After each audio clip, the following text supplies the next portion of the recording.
ویرېدلې نانځکه کوټه نیمه تیاره وه.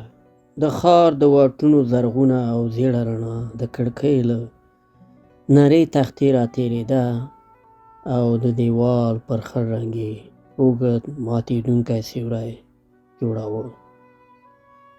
د ویسکي تود سوځونکی بوی د کوټې په هوا کې د کاتیا خوږو عطرو له بوی سره داسې ګډ شوي وو چې یو وخت یې مستي زېږوله او بل وخت یې یو نااشنا اندېښمن رنګ. ګلاب د ویسکي څلورم جام ورو ورو ور پورته کړ. د جام شفاف رنګ د کوټې د تتې رڼا په انعکاس کې لکه د سرو زرو نرۍ طهاره داسې ښکارېده. هغه یې تش کړ او د اوږدې ساه په ایستلو سره یې کاتیا ته ځان ورنږدې کړ. د کاتیا پر نرمو اوږو د څراغونو د رڼا نرۍ هاله پرته وه. ګلاب لاسونه د هغې له نرۍ ملا تاو کړل، خو کاتیا زر له ځانه ټېل واهه، شاته شوه، وڅخېده. نازکې شونډې وخوځېدې. لږ ودرېږه، چېرته بیړه لرې؟ ګلاب چې د مستۍ تودوخې مخ سور را اړولی و سترګې سپینې کړې. خپلې شونډې د دې پر شونډو کېښودې. د دوی ساه په هوا کې ګډه شوه او لاسونه یې د یو بل د کمیسونو تڼیو ته ورسېدل. خو د کمیس وروستۍ تڼۍ لا نه وې پرانیستې چې ناببره د ټلیفون زنګ کوټه داسې ووهله لکه څوک چې په تیارې کې پر فلزي دروازې د ډبرې دروند ګوزار وکړي. ګلاب په غورېدو ټلیفون ته ورغی. په غضب شئ، وخت او ناوخت نه ګورئ. د ټلیفون غوږۍ په تاو پورته کړه. الو ګلاب یم. له مخامخ لورې له سلام ویلو پرته ځواب راغی.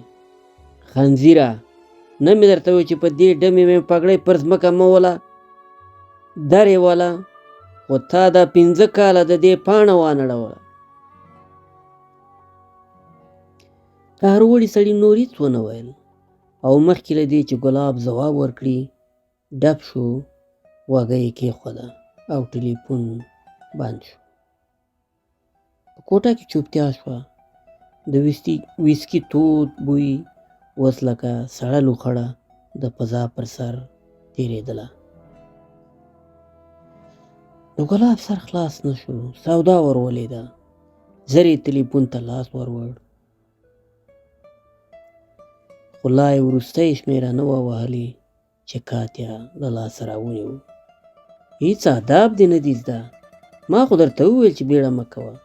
چې داسې د ټلیفونونه اورېدل او د ټلیفونو شوقي وي نو زه دې ولې بربنډه راوپارولم. ګلاب ودرېد، په کوټه کې قدم وواهه، بېرته کاتیا ته راوګرځېد، ودرېد. لږ ودرېږه، خامخا څه غټه خبره ده. کاتیا ټلیفون ته وکتل، لاسونه یې وغورځول، په بلا یې ووهه.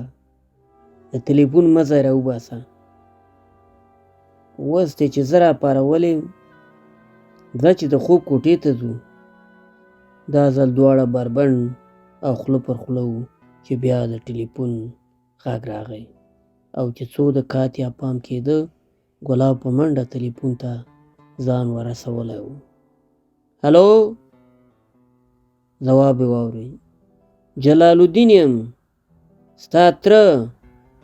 پلار دې له غوسې درته ډاګیزه نه کړه، خو زه به یې در سپینه کړم. ګلاب ایخ پیخ شو، ساه یې بنده شوه. ولې، څه خبره ده؟ تره یې په قهرجلي ګړدود ورغبرګه کړه. ښځه ډمه دې له سړي سره ونیوه. ګلاب په خبرو کې ور ولوېد. ښه لږه اشاره بام را کړه، لړم وکړه که درنه بد شوه. تره یې په ویاړ نه ډک انداز او غرور ځواب ورکړ. او په هماغه دم ولغه خنزیر سره یو ځای. چا؟ نسیم وراره زوی دی. ګلاب له خوښۍ اوږې پورته ونیوې. چیغه یې له خولې ووته. واو شاباس نره، دایم ګولۍ ویشتلی شي. تره یې هم په غرور ځواب ورکړ. 2 جاغوره یې پر تش کړل. په کوټه کې هوا لکه یخ وهلې اوسپنه داسې سړه شوه. دا ځل کاتیا په ډېرې بې صبرۍ د ګلاب له لاسه ټلیفون راواخیست او په شړه کې پر ځمکه کېښود. بیا یې په تیزۍ د ټلیفون مزی راوکېښ. له خبرو سره یې لاړې باد شوې. درته ومې ویل چې د ټلیفون مزی راوباسه. که مې د کوروالې اشتها وسوه بیا چې راته په زاریو مړ هم شي والله که. ګلاب سر ځوړند ونیو. شونډې یې ویړې شوې. سمه ده ګرانې، هر څه دې منم، پړ یم، خو دا ډېر اړین او ضروري ټلیفون و. کاتیا وپوښتل له کومه ځایه؟ ګلاب وویل له پاکستانه، له کوره. میرمن دې وه؟ ګلاب په غوسه شو. نه هغه غوره ته مه یادوه. کاتیا مسکی شوه. له کله راځي در باندې دومره ګرانه شوم؟ ګلاب له یو خرکي ناز سره ځواب ورکړ. ته تل پر ما ګرانه وې. بیا یې اوږد حوصله یې وکېښ. خو دا ګرانښت راته ډېر ګران پرېوت. هغه ورنږدې شوه. ولې څه خبره ده؟ ګلاب په ژولي انداز ځواب ورکړ. له میرمنې خلاص شوم. هغې په یې خنده ګړدود وپوښت. دا څه وایې؟ مړه شوه؟ نه مړه نه شوه، مړه یې کړه. د هغې خوله وازه شوه. په تندي یې لاس راکېښود. چا؟ هغه مسکی شو او په غرور یې ځواب ورکړ. زما میړني زوی. هغه نور هم اکه پکه پاتې شوه. له ویرې شاته وکښېده. دا څنګه؟ ستا زوی خپله مور؟